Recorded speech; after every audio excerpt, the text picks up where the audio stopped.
What's up, levelers? Welcome back to another episode of High Level Chronicles, the podcast where we dive deep into the realms of gaming, cannabis, and all things entertaining. I'm your host, Chris, and today we are taking a trip into the green world of cannabis cultivation. But first, we have a housekeeping item to discuss. I am beyond excited to announce that High Level Chronicles has a new co-host. No reason to delay. This man was a guest on the last episode that we actually had to shoot multiple times because of numerous errors, whatever. He was just such a cool dude, and we clicked right away, and he was like, hell yeah, man, let's fucking do this shit. So, Brian, welcome to the HLC family. What's going on? What's up? So, as always, everybody, let's kick things off with everyone's favorite, the Leveled Up segment. What are you all leveling up on this week? Hit us up on our social at HLC Podcast 420, hashtag HLC Podcast 420. Let's hear from some of your comments over the last week or so. Jason G says, I leveled up on Elder Scrolls and ate some magic brownies. That sounds, I like magic brownies. I like where you're going with that. Urgent X44 says, I smoked some banana and apples from SunMed and watched a new show on Netflix called Fool Me Once.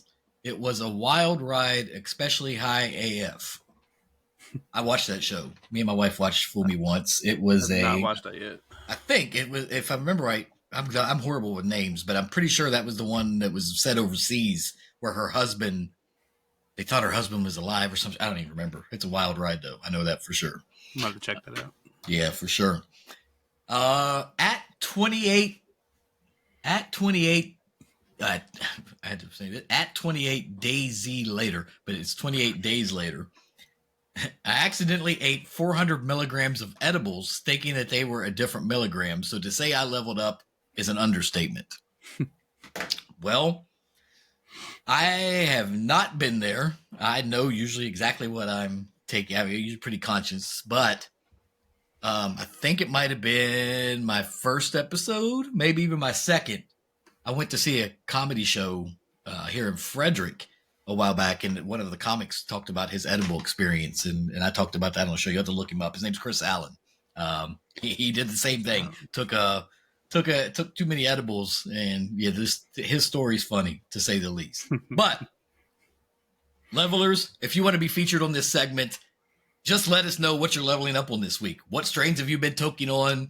What games you've been conquering? Or maybe you found some hidden gems on Netflix, like our one leveler did. Hit us up on social at HLC Podcasts, or use the hashtag HLC Podcast 420. Share your experience. But let's get to the good stuff. This episode is sponsored by High Level Hydro, bringing you everything you need in your journey grow from seed to harvest.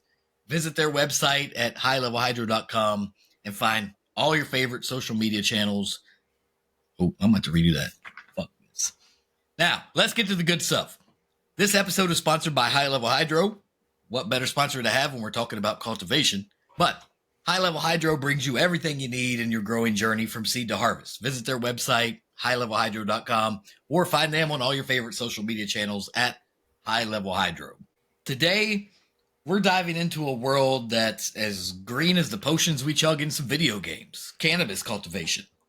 Yep, we're talking about growing the good stuff, the Mary Jane, the devil's lettuce. You get the drift, whatever you want to call it. But we're not just scratching the surface. We're going to dive deep into this soil of knowledge. Pun intended there. So, just like High Level Hydro from seed to harvest, we're going to explore the ins and outs of growing this green goodness. So, Brian, we know you were a guest on the last episode. So, for those that haven't listened, and since you are the new co-host, tell everybody a little bit about yourself. I am a full-time mechanic. I'm a father of two. I'm an active medical cannabis user. Use it in various parts of my life. Big gamer, big streamer. Well, not a big streamer. Little-time streamer. Like to stream a lot. You like to stream. Yes, I like to stream a lot. Other than that, I play music and I spin fire also on my free time. Awesome. So now that y'all got just a little background on Brian, you can listen to our last episode to get more info on him. Um, let's start from the ground up. Again, pun intended. what's what's the first thing someone needs to know about cannabis cultivation? Well, when we talk about cannabis cultivation, we're not just talking about throwing some seeds in the dirt and hoping for the best. I mean, yeah, you could do that if you want, but to me, it's more of an art, a science. I mean, in other words, there's levels to this shit. You know what I'm saying? So Definitely. let's start with the basics, which is the life cycle of the cannabis plant. The life cycle consists of several different stages from seed germination all the way through harvest. So a quick overview of a typical life cycle of cannabis plants. I mean, you got the germination stage. So you got your seed, right? So hopefully you got that seed from high level hydro, but wherever you got it from, hopefully it's some good, strong genetics. That's going to be your main thing. Think of that seed as the character creation screen in your favorite video game. You get to choose your strain, you choose your genetics, what you want your profile to be. That's your character, right there and there. So now you plant that seed in soil, you give it some water, some light, and soon enough, hopefully, if all goes well, you get a little sprout. It's like the early levels of a game, right? I mean, you're just getting started, so you don't Young got a little lot. You just got sapling. that little thing of it. So the life cycle begins with the germination of a cannabis seed. So this process involves the seed absorbing water, splitting open, allowing the taproot to come out, emerge, and then germination is often initiated by placing the seeds in some type of moist environment, whether it be, I don't know, Brian, what do you usually use? What's your go-to for germination? A You damp throw it in a paper paper towel towel? and a Yep, I figured. Ziploc baggie. See, and right temperature, right humidity. There are so many ways to germinate a seed. Mm-hmm. I'll tell you, just to be honest, I throw them in a cup of water, put it in a drawer, and it like in my desk right here, and leave it. I literally just throw it in the water, and literally within 24 hours, I'm almost guaranteed to have the tail on it and ready to go in soil for the most part. So I've done the paper towel Paper and the towel. plastic bag, whatever, works perfectly fine. Don't get me wrong, but I found it just easier. Why not just throw it in some water? It's right there and it's ready to go. You know what I mean? I don't have all the extra stuff. But either way, no right or wrong way. I mean, of course, people might argue that, but I'm not going to argue. Whatever you want to do, man. We're all here for the same reason, right? So once the seed is germinated, it enters into what I think most people call the seedling stage, right? So during this phase, the plant starts developing its first set of leaves, which are generally characterized by a single finger, so to Mm-hmm. speak. Seedlings require a gentle light source, but relative humidity. So you don't want to. You can really if you have the lights too hot, too high, you can burn up that seed. That once it sprouts, you can really burn it up. Um, After that, once it sprouts, once you get it going, your plant's going to hit what most people call the vegetative stage. It's like leveling up, right? This is where your plant's growing, it's getting stronger. You're developing those iconic fan leaves that everybody knows weed for, right? Marijuana, everybody loves the leaf. I mean, Beautiful hey, leaves. tell me, man. I know I did this all the time back in school days. Did you ever just start fucking drawing leaves on shit? Oh, Like all I the didn't even time. smoke back then. I was still drawing the leaves just because it's just a symbol, right? I mean, Yes. everybody knows that leaf. It's a symbol. So just like the leaves, it starts growing those leaves. It's just like leveling up in a video game. Your plant's getting ready for the challenges ahead. Inside, in that vegetative stage, the plant focuses on growing larger and developing more leaves and branches, right? So we want more, bud sites. So that's what we want. We want to create bud sites for this plant because everybody wants the most out of the harvest, right? I mean, when you grow, you want to maximize your yield, right? I mean, that's what Heck yeah. most people want. Um, so that's why I say this is like an art and a science. If you're not treating it right, you're not going to get the yield that you probably, are expecting. But this is the period when the plant establishes its robust root system, so to speak. So at that point, the plant needs plenty of light during the stage. Many growers, I don't know what you use, but most growers use a light cycle of 18 hours of light and 6 hours of darkness during the vegetative stage. Yep. 18-6 is what they call it, the schedule. And we're talking photo period seeds here. I'm not talking auto flowers. If you all want to get into auto flowers, that's pretty much the easiest way to do it is just set it and forget it. But there's pros and cons to autos. I Yes. might even go that. 100%. Well, we can talk about that on a whole. That's a whole other thing. I grow both, so but the standard light schedule in the vegetative stage, whether it's auto, whatever, is 18-6. I think that's pretty much the norm for most people growing. Once it hits that flowering stage, so when your plant's ready and you're ready to flip that light cycle to what we call 12-12, 12 light, 12 hours of light, 12 hours of darkness. That is essentially flipping it to what's called now the flowering stage. And you see your bud sites, right? You already know where they're going to come from because you have your little, I don't even know what are those called, calyxes, I think. Yeah. Across the whole plant, so you can tell where your bud sites are going to be. But the flowering stage is where things really get interesting. It's like reaching the climax of your game, your story, right? Your plant's producing those beautiful bud sites, and that's when the magic happens. It's sort of game over for the plant, but it's just the beginning for you. You know what I'm saying? Like the Quite a flowering bit. stage is when the cannabis plant produces those flowers. It's the phase where the plant devotes energy to the production of cannabinoids and terpenes. The light cycle, like I said, switch to 12-12. The length of the flowering stage really is going to vary on your strain. There's really, I can't even say there's an average because every strain is going to be different. It's all over And the that's why I say place. it's really, and once you start growing, you start learning how to read your plant so you know when it's time. One thing, I think the general public or general knowledge when it comes to the harvest time, when those buds are ready, when you're ready, that flowering stage is over and you're ready to give it the chop. You're ready to put it into dry stage, drying it and whatever.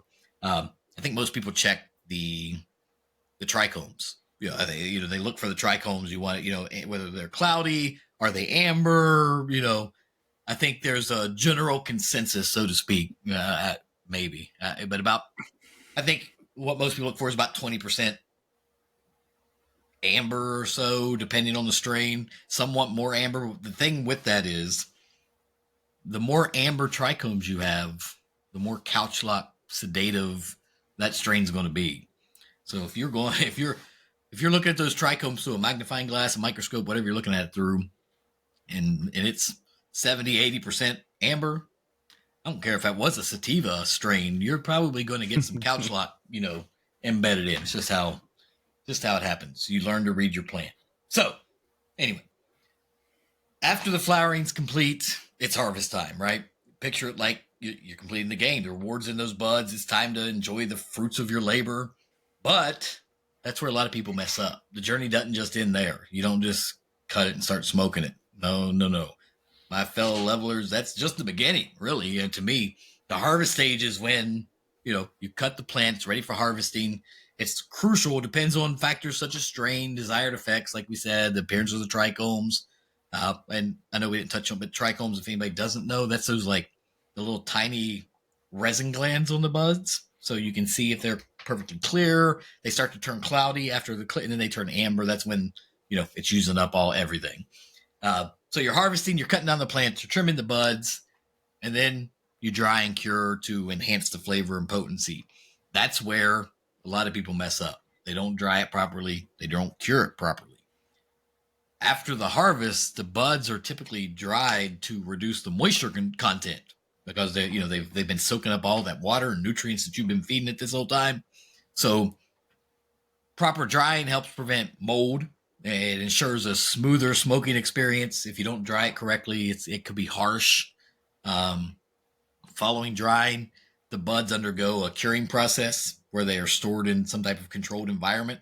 That's where you're really enhancing the flavor, the aroma, just the overall quality of the bud, right?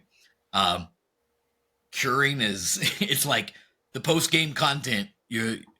You're refining your product, enhancing the flavors and potency. Uh, just like DLCs make a great game even better, curing takes your buds to the next level. So, what's your when you grow, man? What's your go-to curing? Are you a mason jar guy? Are you? Yeah, definitely a mason jar guy. Yeah, I Always used to been. be. I used to be a mason jar guy, and those things, man, I just get to the point that I have too many of them. They're so heavy, and they take up a lot of space. So one thing I switched to after much hesitation, but after trying it and comparing it, is Grove bags. And Heard of them. Grove bags. I mean, actually, this is something similar, but it's just a Mylar Yeah. bag. But the Grove bags aren't. These are just. This is just a generic Mylar bag from a company, right? So Grove bags are specifically made for curing and storage. You don't have to burp them. You don't have to do none of that shit. So you don't have to, take your lid off, shake your buds around, or Yeah. maybe you got the burp lids. They even make burp lids, where you can stick a thing on there and suck out the air, so you don't have. But either way, Grove bags, man, it's literally set it and forget it. You put the shit in the bag after you trim it up. As long as the key with the Grove bags, though, you really have to stick to what they say on the moisture. So you want to, when you're drying your buds, you want to make sure that use a moisture meter. I got one right here. For anybody doesn't know, moisture meter. You can put it in your bud. They're cheap. They're on Amazon. I mean, you can get them whatever. But Grove bags, Grove, the company, recommends 10 to 12% moisture content on your buds. Okay. That, if you, once you're drying, once it reaches between 10 and 12%, I usually pull it out right at around 11 is what I try to go for. Once you get to 11%, bro, like you put it in your grow bag and it'll keep the humidity right at 60%. Like it'll keep it a perfect level. Like ain't no shit. Like I don't know. It's just the technology in the bags and everything. It just keeps it a perfect level. And you know, I usually give it about a month. So I'll throw my shit in there, give it about a month. I'll pop open the bag and smell it. And usually it's just the best smelling, and it's so smooth. I think the first time I ever used grow bags, it was on a plant that I grew called, it was purple Panama red, which is a very pretty much 100% sativa. It was the first. It was the first autoflower I had that pulled 11 ounces off an Damn. autoflower. And if anybody knows, autoflowers usually 5 to 6 is pretty Yep. good for an autoflower, but this one just blew up, man. It blew up, and I pulled almost everything. It was 10 6 or 10 7. I can't remember exactly. It's been legally, it's only been since July 1st, but it's been a while. But yeah, pulled a That's a good bit good off, yield and I off threw an it in that auto. grow bag, bro. And bro, I smoked on that shit for a long time. It was great. Now that's all I use is grow bags. I don't fuck with the jars anymore. I only use jars for.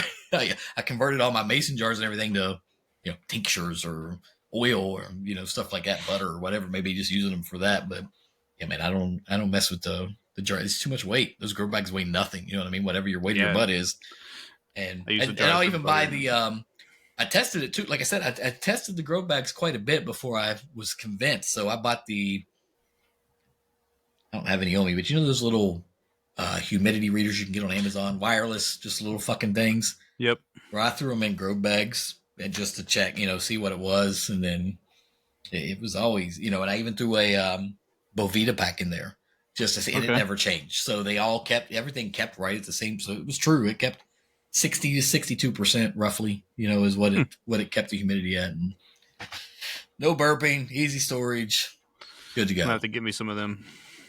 Try them So out next time. we gave you the basics on growing the process, but let's talk about cultivation techniques. So there's hydroponics, which is like water. You're growing in water, no soil. Then there's soil and aeroponics, which I have never done. I have actually never done hydroponics. I want to try it. My main concern is everything I read, everything I've learned about hydroponics. You have to keep the main thing is keeping the water temperature at a certain level, and I haven't figured out an easy way to do that without spending a bunch of money on a chiller. I ain't trying to do all that. So I got soil. What was your go-to, man? What do you do? Soil. Soil. Yeah, What's soil and your lava rocks. okay? So indoor or outdoor? Both. So that's like, choosing between single player or multiplayer modes. Indoor gives you control, like a Yeah. solo game, right? Yep. While outdoors, like a fucking open world, you're at the mercy of nature. But the rewards from outdoor, you know what I'm saying? I Yes, really sir. want, so this year I really want to do, actually need to probably start when I'd like to start a plant, get it going, get a nice root system, get everything built up, and then stick it outside once spring hits, after that frost hits, and just let it go. I'm not going to give it any fucking water. I'm not going to give it anything. I'm just going to let it Okay. be just like it was in its regular environment, and just to test it, see what happens. But I use living soil, so I don't do nutrients. So Okay. I do a Okay. living soil, so I think it'd be all right. It would probably, my only concern with that is even using a living soil outside is the time frame so long that I don't think that the living soil can keep up that long. You know what I Yeah. mean? And especially when it's flowering, if you have a plant that, imagine I don't know what, 8 foot bud plant, just an 8 foot, that's small actually, to some, but an 8 foot, but yeah, that's good. That living soil ain't going to do much. So you're going to have to use some type of new stuff. I don't know. Yeah. I haven't figured out. I like to try different things, man. And just see what happens. I mean, I usually I use Fox Farm for my outdoor. oh yeah, I used Mm-hmm. to use Fox Farm. I don't like liquid newts anymore. Really, I didn't like the measuring the whole liquid. I got you. Yeah. Mm. Also, I found out too, man. I like Fox Farm soil, but the Fox Farm nutrients, I just never could get a consistency out of it. I would watch and everything, and it was either too hot or not enough, and I just could never get it just seemed like it was. I don't know. I just couldn't get anything out of it. Yeah, their soil. I use their soil more than I use their nutrients. I really like their soil though. I like the Happy Frog and the Ocean Forest. That's the Mm-hmm. two. You mix them together. Well, you can't Yep. really. I mean, you can, but even mixing them together might be too hot for a seedling if you do a direct plant. I don't like to. So I know a lot of people do the method of transplanting.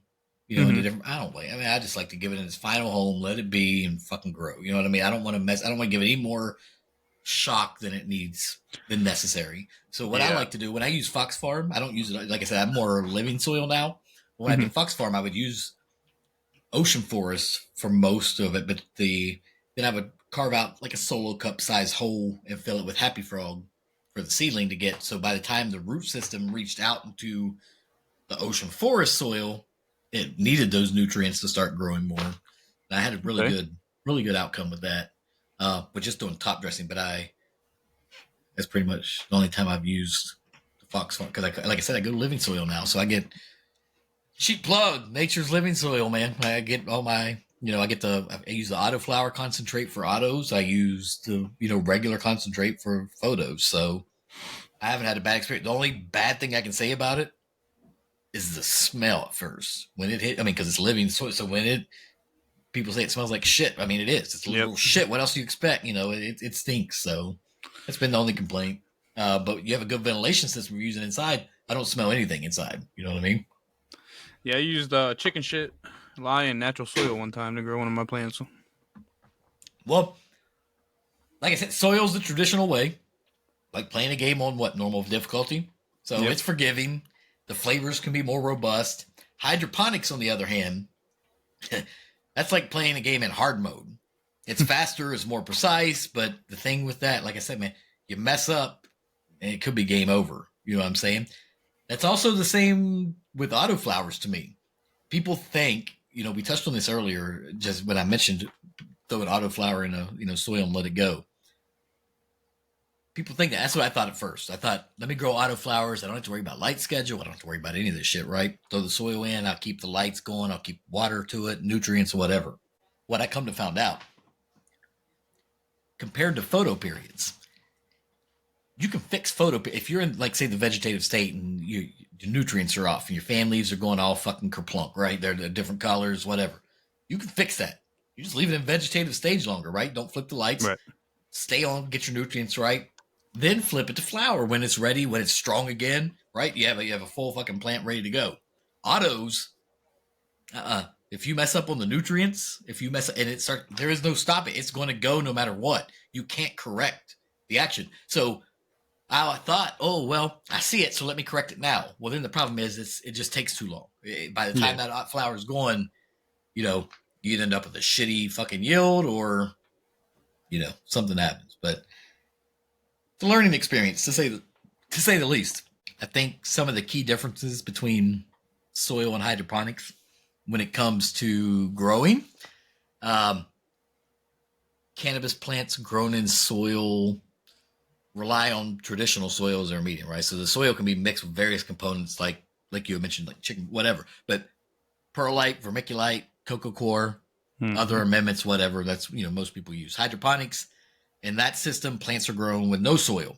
So instead, they're placed in something like a rock wool or coco coir perlite or clay pellets that then allow the roots to drop below that into a water type of system, where the nutrients directly or delivered directly to the roots throughout the system instead of through soil. um, when it comes to soil nutrients in the soil, like I said, is usually some type of a breakdown of organic matter. So like fertilizers, Hmm. chicken poop, bat guano. Yeah, I mean, there's all kinds of stuff. Uh, Hydroponics, they're usually dissolved in the water and delivered to the roots. So that allows for more, precise control and easier adjustment. But like I said, I hear the biggest issue is the water temperature. It has to stay below a certain temperature because you get warm water that introduces any bacteria, Yeah. anything in it. So I think I'm gonna look into that though. I'd like to try you know, try hydroponics though to try it. But plants in soil, they extract nutrients through natural processes like, or it involves what do you call it, microbial activity and organic decomposition. And with hydroponics, like I said, the nutrients are right there in the water, so it allows for faster absorption right into the roots. Um, Soil too, the pH levels can be influenced, by what's in the soil. So you have to Hmm. monitor it a lot more. You have to watch that pH. People think that they're just, when they water their plants or whatever, they're checking the pH in the water. Most people fail to check the pH at runoff, which is the excess that comes Yep. off. What's it actually coming off at? If you're not checking that, you don't know that you're actually using the right pH. Your water might be pH right going in. Doesn't necessarily mean anything. You have to check what it is coming out. But hydroponics, it's all water, so you're pretty much standard. You realize what nutrients, if they raise it or lower it any. So it's real simple right there to correct. Um, with soil though, when it comes to water usage, soil acts as like a reservoir for water, so it retains water, which you don't want to retain a lot because then you end up with root rot or whatever. But soil requires less frequent watering, where hydroponics water is just continually fucking circulated through the system, and plants need more water and nutrient solutions because it's just constantly running, and of course natural evaporation, whatever may be, happens, so you have to watch it as well. And I think soil also comes with higher like disease risks. So like soil borne diseases and pests, I mean, thrips, Pests. there's all Yes. kinds of stuff. So with hydroponics, you can reduce the risk of any of those soil, borne diseases. But like I said, it has to be sterile conditions still, with hydroponics, it has to be sterile. So there's pros and cons to each. I mean, even the setup, I think soil cultivation is pretty much straightforward, right? I mean, in terms of Yeah. setup and maintenance, so anybody can pretty much can grow cannabis. You grab your pot, fucking soil, seed, water, that's first easy. But hydroponics, they require a little bit more of a setup. They require more maintenance, a little bit more monitoring. You know what I mean? So it's more. I think I look at hydroponics as more of a more advanced, Yeah. for advanced growers. It's just, I haven't tried it yet. I'm still learning soil. I run good soil. I mean, I can run good plants. I can get all that, but I just haven't. Ultimately, the choice between soil and hydroponics really depends on, you know, preference. I mean, Yeah. experience, the goals of the cultivation.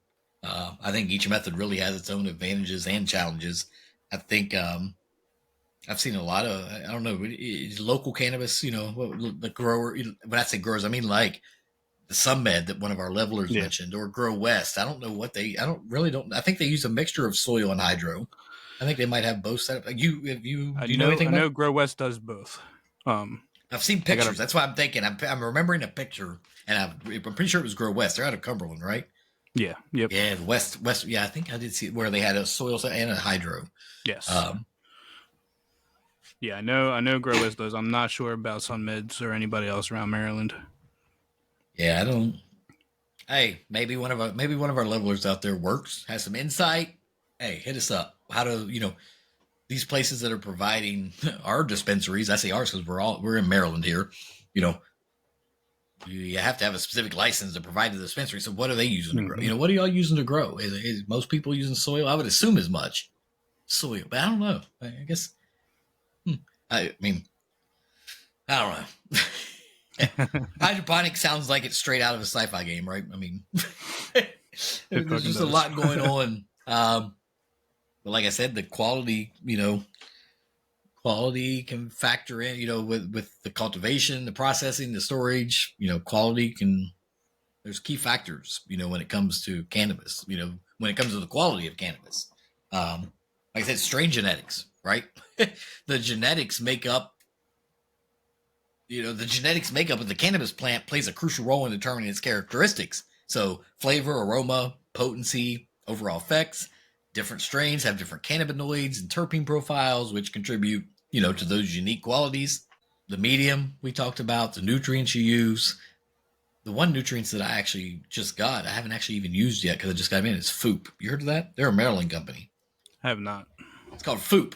It said, can you figure out what the name means? Foop, Foop. No. It's fish poop. Fish poop. Okay. Okay. Foop. But they're out of Maryland. I found out they were out of Maryland, so I ordered some stuff. I figure I like to support local. I haven't tried it yet. I've heard some good things about it from other growers, in the community, but I haven't tried it yet. I'm going to try it. That's going to be my next grow. I'm going to try that Foop and see how well it, see how it does. Hey, my main thing is, my setup. I don't know if my setup is my main setup is a bucket company system. So I have the bucket. You know what the bucket company is? Mm-hmm. So I have their setup. I have a setup from them. So I have a water reservoir on a timer. Everything's automatic, so I don't really have to mess with a lot. So they say my biggest thing with that, why I use living soil, is because a lot of times in these systems where you have automatic, feeding, watering, nutrients can clog up those, just like your arteries. Like cholesterol clogs up your arteries. They can form stuff around and clog it up to where it's not giving the full water amount outputting. So Foop says that theirs won't mess with it whatsoever. So Okay. all of them say that. Don't get me wrong, all of them say they'll work, but I've heard stories, man. I've heard some stories from some really popular nutrient lines. I won't say any names, and it's not Fox Farm or anybody we've mentioned, but that have clogged up systems, even though they say it's 100% Right. safe. And it's not that Yeah, it's expensive if you clog up, what I mean? It's just a fucking mess, especially if you have a bucket, it's just, you have different pipes going different ways. And, if you have an advanced setup, if you have more than, 2 plants or 3 plants, 4, whatever, it's, it can get tricky with those systems. So finding out where it's clogged, you just have to pull everything and check, you know what I mean? So it can be a hassle. yeah, it can be a hassle. I prefer AC Infinity for my setups. That's what I use for everything pretty much. Yeah. What about you? What's your go-to for grow equipment? Who do you usually use for most of your, or what brand? Well, my tent's Gorilla Tent, and then I use the little Kevlar bags. Kevlar bags. Yeah, the little Kevlar grow bags with the mesh in the bottom. Hmm. You know what I'm talking about? I don't know the company's name off the top of my head. Okay. Got them from a place out in Michigan when I was out there. A buddy of mine that grew out there used them, and I really liked them. And they can be transported from inside to outside soil if you want. You just drop the bag straight in the ground. So you, if anybody doesn't know, you make a lot of edibles and Yes. stuff like that. So when you're not growing and using it, because we know how much flower it can take to make some edibles. What are you getting this from dispensaries or just on the street? You know Yeah, what I mean? so Wherever you get it, if I'm saying you're not growing it, are you buying the stuff to make edibles then? yeah, so When I you're either not get it growing from your the own? dispensaries or I have other buddies that grow, and I'll get a lot of trim from them. Yeah, I remember you talking about that on the last one. I think you had some trim and shake. Yeah, we'll take some trim and shake from other growers around the area, other friends of mine. Yeah, I never thought about that. Maybe not from growers, but even dispensaries, I see sometimes selling shake. Mm-hmm. Or not really, or just what do they call it? Fucking Pre pre-ground or pre ground, whatever. yeah. It's shake. We know what it is, Yep. right? So that would actually, now that I'm thinking about it, probably get a good sell, stock up on some of Yeah, that. And you so probably make some good edibles out of that. a lot of times I'll find like the $100 ounces of the pre ground, and I'll go scoop that up and I'll make pure edibles out of all that. Just use it for edibles. What if I told you there was a place that I could hook you up with that you could get ounces of the pre-ground, $25. Oh shit! See what I'm saying here? Now we $50, talking now. maybe even 50. You may have most 50. I mean, even 50. That's still a good deal for this. Some That's pre, a you hell know of what a I good mean? deal. Or wait, maybe it wasn't an ounce. Even then, no, it was a half ounce for 25. Even then, so yeah, an ounce would be 50, right? Yeah, Yep. 14 grams, 25, 28, 50. Yeah, and then this place also provides some coupons from now to time, so you can probably end up getting it for even less. I'll tell you offline. I ain't trying to give my plug away. You know what I'm saying? Like, Love a good I coupon. love this place. They have some good shit. They have some really good stuff. I'm talking good flour, good concentrates, good edibles. Like they have peach rings that are 150 milligrams, and they sell them by the 10 pack, right? So you're talking 1,500 milligrams. And you know how much those run? I mean, dispensary around here, you don't even go get that high, but Right. milligram, but $35. How much he sells them for? Yeah, bro, I'm telling you, That's a steal. This is a fucking good. It's a good plug. But anyway, we're going off on a track. Back to growing. That's what this whole topic is about. We were talking about some of the things that can affect your growing. So everything we were talking about curing and drying. One thing we didn't talk about was trimming. The way cannabis flowers are trimmed, that can affect the final product's appearance and quality too, because you can actually knock off a lot of trichomes if you're not trimming right. I have bought some untrimmed from dispensaries before. It actually wasn't bad. It almost wasn't much different than the trim that I bought from the dispensary. So I don't know where they get their untrimmed. I haven't bought it enough to really understand it, I guess. Have you ever bought untrimmed flowers? Yes, from places? I actually buy it all the time. They will have some more leaves on them. They have a few more, sugar leaves sticking out here or there, but they're not as pretty as some of the other buds that you can get from there. So that's why they. But honestly, less. It smokes just the same. Yeah. Do you? So when you usually, if you're like say you're gonna pack a bowl, right? Everybody's packed a bowl before.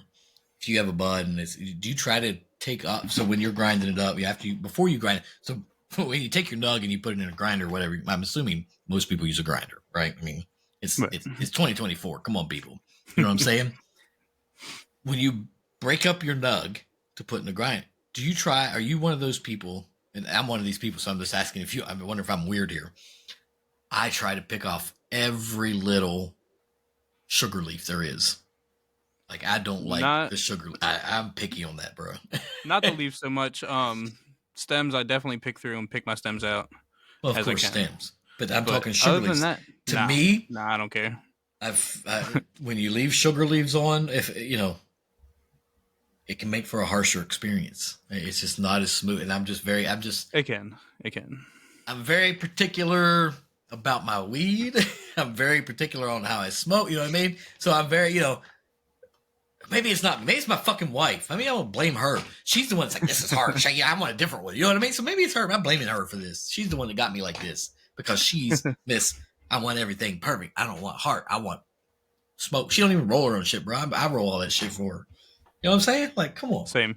I mean, she will. She would. I don't even know if she would fucking know how. Honestly, man.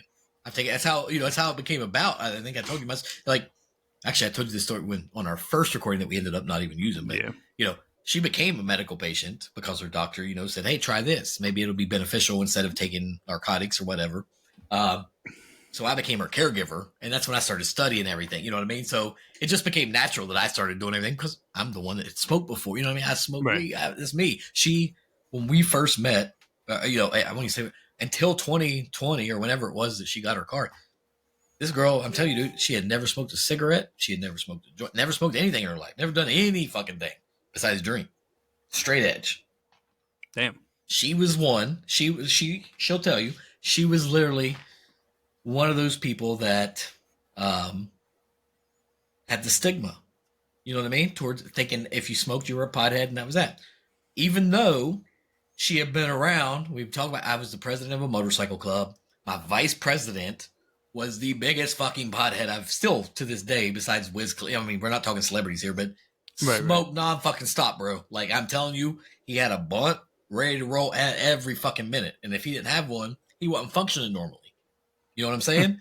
So she had been around this, still never tried it. He would hand it to me. Here, man, hit, I'd hit it, but she never would try it. And she still had that stigma though, even though she saw, he smoked nonstop, but he was a cool guy. You know what I mean?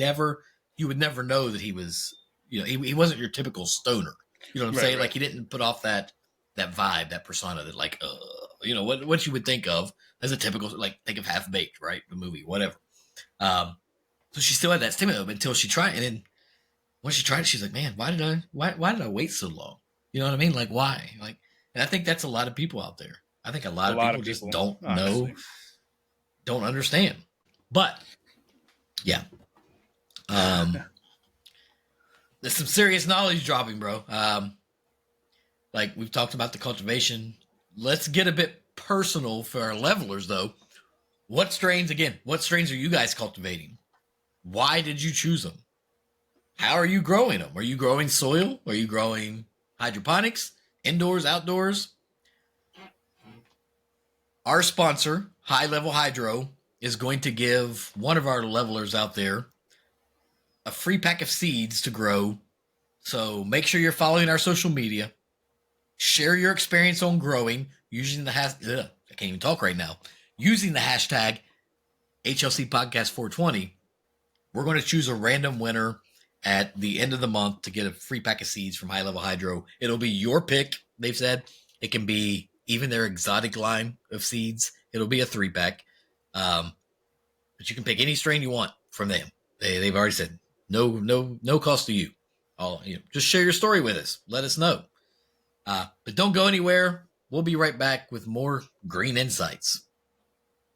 All right, man. That's where we'll do a commercial. What do you think so far? This will be Hell yeah. Like I said, this was written for me. I'm trying to make it, like I'd already had it all, kind of wrote out for me by myself. So I'm trying to make it, you know what I mean? Like more interactive. But Do you want to give any like tips to any newer growers? Yeah, we'll get to that. Yeah, we can do that. Okay. Welcome back, levelers. We're knee deep in our exploration of cannabis cultivation with the new co-host of the show, Brian.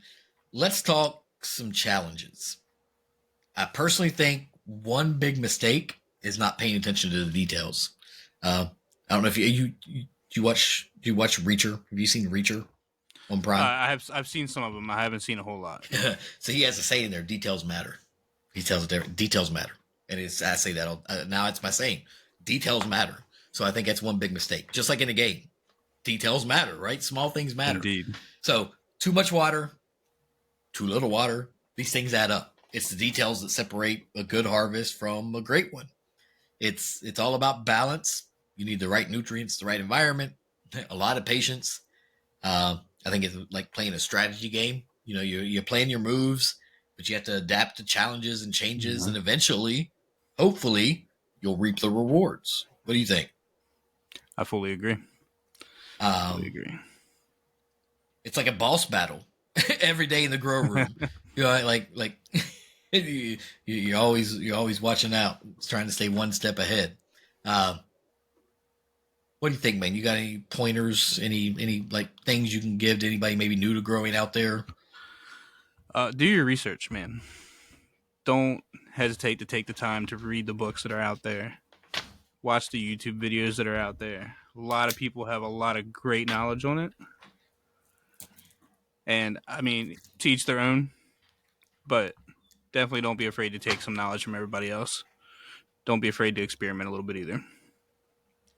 Yeah, and I think you ask 50 people, you're probably going to get 45 different answers on how should I grow. You'll learn your own way. I think most Yeah. people will figure out their own. Try not to get. I always tell this to people because I did this. Try not to get too boggled down into too much information. I know it's good to check, read information, and get your knowledge. But like what happened with me was I started watching a YouTube channel on growing. I really liked it. Right, really liked everything they were saying, doing. Then I started watching another YouTube channel. Really liked everything they said and were doing, except it was different. Then I watched another one. You know what I mean? I went down a rabbit hole, and then it just became pick one. You know what I mean? You just got to Right, start right. somewhere. So it may seem a little overwhelming, but it's once you jump in, I think depending on where you are, you know, I don't know where everybody's listening from. I check the stats. We have listeners literally across the globe now. Uh, Many countries and states are still reevaluating their stance on cannabis legalization for growing, consumption, medical, recreational. Canada and many U.S. states have already legalized cannabis, for recreational use, while there's quite a few that at least permit it for medical use. So I think there's a growing recognition of the benefits of cannabis, leading to more increased acceptance and legalization. The cannabis industry, of course, is vastly expanding every day, creating new economic opportunities and jobs. Entrepreneurs and investors are exploring various aspects of the industry, including cultivation, processing, retail. Here in Maryland, they just had, I think maybe you remember, they just had their first entry for a new grower's license. And I think Yes. they had something like fucking 1,700 applicants, I think, for that. I just talked about this on an episode with Cerise Scott. I don't know how they're going to even pick who gets those licenses. Like, I don't understand it one bit, bro. They say socially impacted, whatever, and everybody apply. But how do they actually choose who gets it? I don't think anybody really knows. I have Um, no idea. but anyway, I think other countries are closely monitoring the developments here in the U.S. and where cannabis has been legalized and are considering similar reforms on their own. Um, I'd say predictions vary, but I expect continued legalization and destigmatization of cannabis. The industry is definitely poised for future growth and potential Mm-hmm. advancements, in development and even medical applications. I don't know, man. What do you think? You think it's? I think we're going on the right path right now. Yeah, I 100% agree. And more than just the consumption of cannabis, the use of the plants and everything else afterwards, like we're definitely starting to make that peak again using hemp in day-to-day life. And it's a great cycle for us to be going around in. Absolutely. Yeah, I agree. What do you all think, levelers? You think we're everything's going in the right direction? I mean, could we speed it up? Sure. I mean, we can always say we can hurry up and do it, but hey, we're slowly but surely. It's all changing. I mean, we're Perfection takes slowly time. changing. I know a lot of states are modeling other states. When they start having these, recreational and legalizing it, and it's only a matter of time till the federal government reschedules it. And, at that point, Mm-hmm. who knows what happened. One thing I just heard today, and I don't know how true it is. Actually, I was listening to a podcast today. Um, that psilocybin mushrooms is that they're talking about rescheduling it too, because Yes. that, I mean,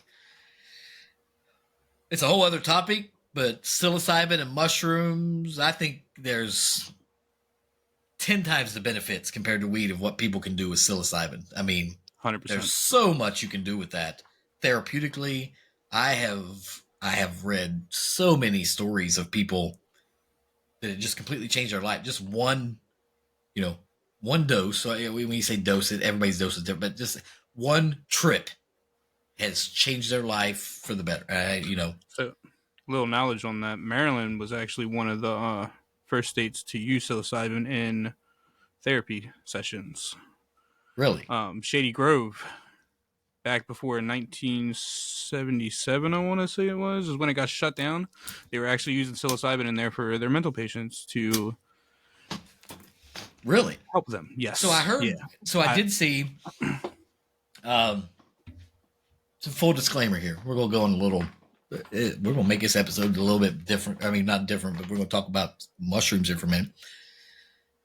I never did mushrooms until a couple years ago. Or I mean, I did mushrooms back in my teenage, and it was completely. But I'm saying like I never really looked into using it as medicine until a year or two ago.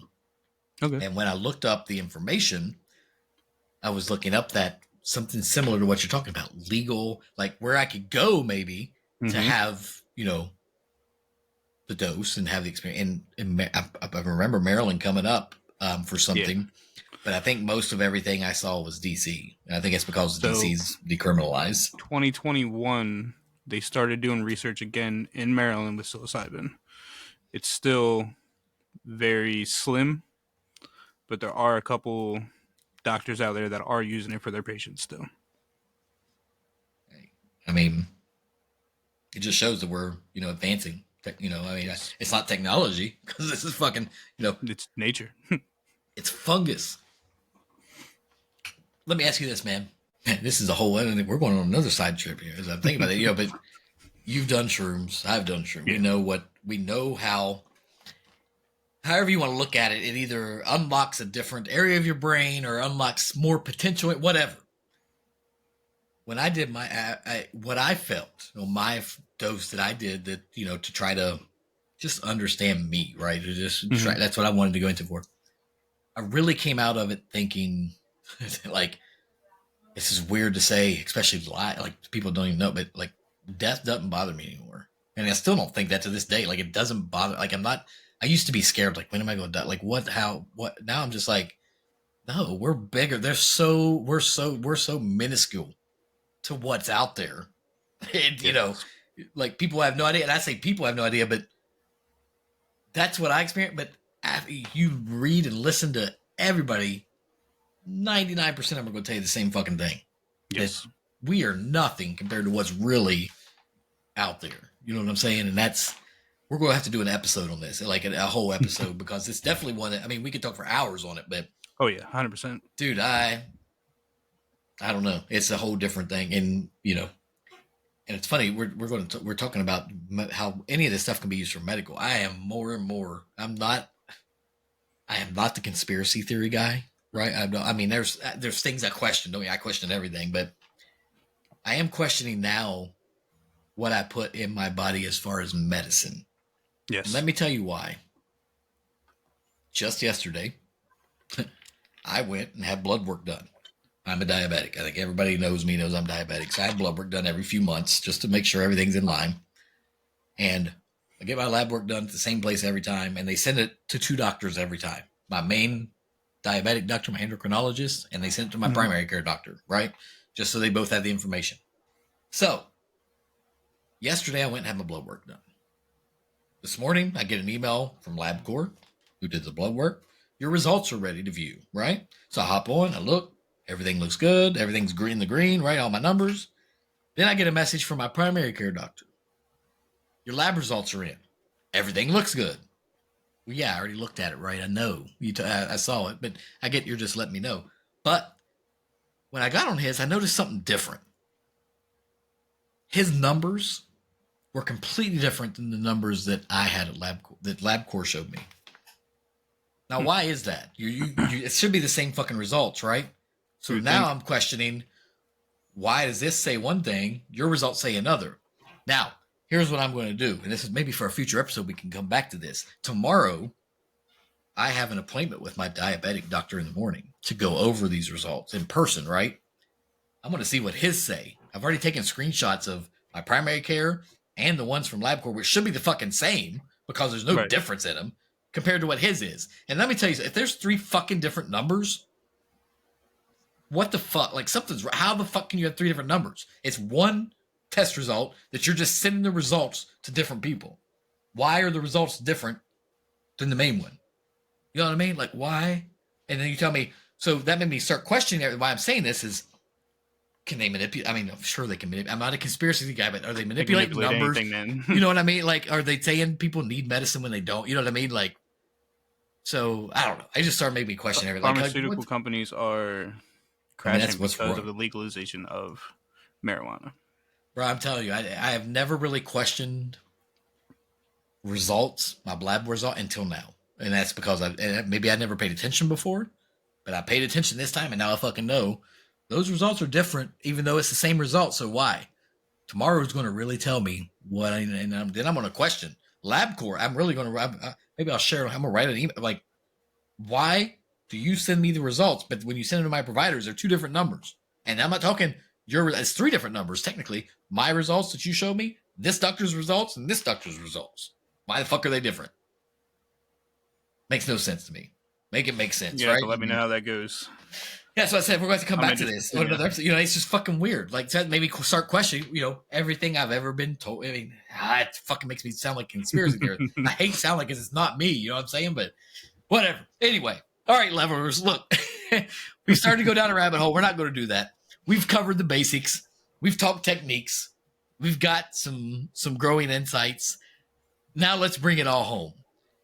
Cannabis cultivation and video games, they're about growth, strategy, and reaping the rewards. It's like a game of its own where you're the player, the cultivator. It's just an exciting time. But, growing video, it's all fun. Have fun with it. That's what I want to get at. Have fun with it. Before we wrap up, let me know your thoughts on today's episode. Drop your comments, on our website, highlevelhydro.com, or social media at HLC Podcast. That's going to be a wrap for today's episode. We've journeyed through the fields of cannabis cultivation, spark some inspiration, maybe, hopefully, between you all. We've gone on some other stuff with some mushrooms, but remember, the adventure continues online. Share all your information. If you want to see something on the show, let us know. What you would be interested in seeing. I'm about to redo this because I've lost my spot. Anyway, I'll edit all this shit out. As always, no, I'm not going to do that yet. Brian, any final thoughts for the levelers out there? Just keep doing what you're doing. Keep leveling up. I don't even know. My brain's a little scrambled right now. I'm not even going to lie. You might be leveled up on your own. As always, you all, stay leveled up. We're out. Thanks for listening to High Level Chronicles. See you next time.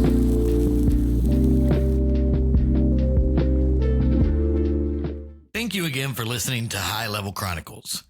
Please help us grow by leaving us a review wherever you listen to us at, whether it's Spotify, iTunes, Alexa. Your reviews will help our show grow and help us reach a broader audience. Also, we are always looking for new show sponsors, so please reach out if you're interested. You can hit us on our social media or email us info@highlevelchronicles.com. Thanks again for listening.